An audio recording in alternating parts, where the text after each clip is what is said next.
Across Britain there's an appetite for art that's never been seen before. Almost 2,000 people in the United Kingdom applied to Big Art to have a piece of art built in their hometown by world-class artists. A specialist art team visited the people who'd applied from around the UK to work out which proposals were the most viable and which showed the greatest potential to realise a groundbreaking piece of public art. Finally, in April 2006, 7 sites were chosen. It's the best idea Sheffield's ever had. It is the best idea Sheffield's ever had, to reuse these towers as massive works of public art. Yeah. It would be beautiful. Millions of people would see it. Yeah, and it means you're not so going to find a much. site that's going to touch as many people as this, ever. I felt it was a real challenge for an artist to come to Mull to produce something that would have an impact. I would hope that the art that's produced would be a reflection of the grandeur of Mull and the humour and the fun of the community.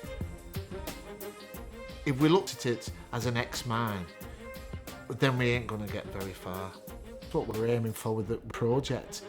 Not to dwell in the past, but to look forward, and hopefully a piece of art on the old Sutton Manor site will bring a lot of happiness to a lot of people in St Helens. I would like to have said that I changed the skyline of East London. That would be my own legacy, I'd like to say about it. There's this fantastic place called Cardigan with all its history and beauty and wildlife. How do we tell the world that we exist? I wanted something big, I wanted something massive, I wanted something to show people in North Belfast, be proud of who you are. This is where you live and we're going to make a point, and we're going to prove it. We want to make a difference in Burnley, we want to make it better. We want people to kind of get together, we want more projects like this to happen again. Say you're walking to work and then suddenly someone's put a big bright statue that no one's ever seen before. A big bright thing often makes people feel big and bright.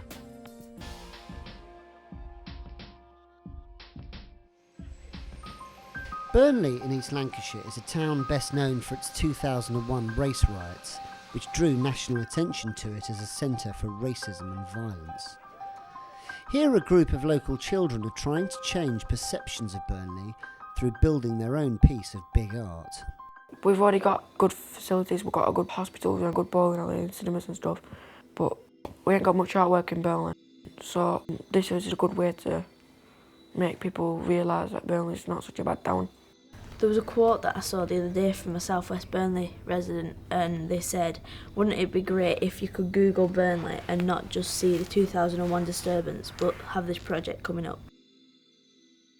The only things you can use is the chairs. And you've got to get all your team and the chairs to the other side. So it's the first team to do it. But again, you've got to think about your teamwork. You've got to think about how you're going to help each other get across. Before they can get their big art, the kids need to work out what sort of art they want and then find an artist who can deliver it. Go. And to help them do that are youth worker Paul Hartley and curator Corinza Himes.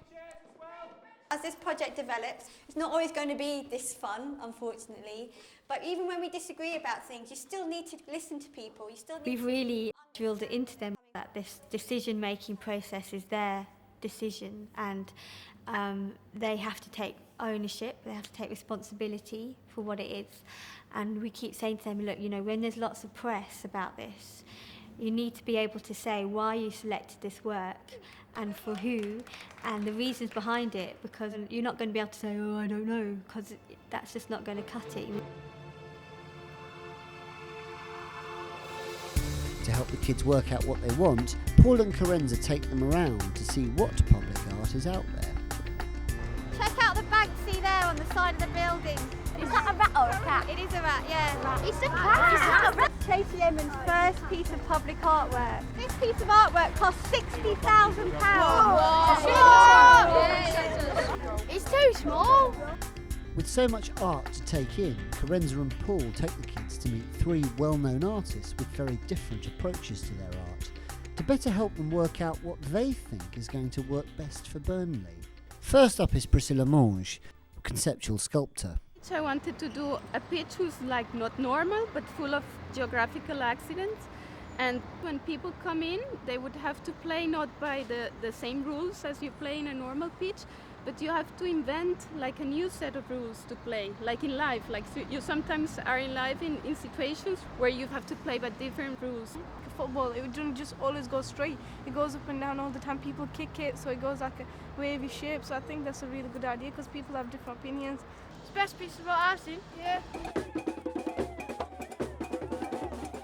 The next artistic approach the kids see is performance art, in the form of a piece called The Welcoming, and it's taking place at Albert Docks in Liverpool. It's a celebration of the place's multicultural heritage, and it's by Panamanian artist Humberto Vélez. What made you think of this idea, like, to do this performance? I think that people, what they do, that can be art as well. You see, it's not a piece of sculpture. You become the artwork. What you just did then, it brought people from all backgrounds and showed how people can respond to each other. What's so great about their understanding of art now is just it's very broad, you know, and I think that's fantastic. And they say it themselves, so anything can be art.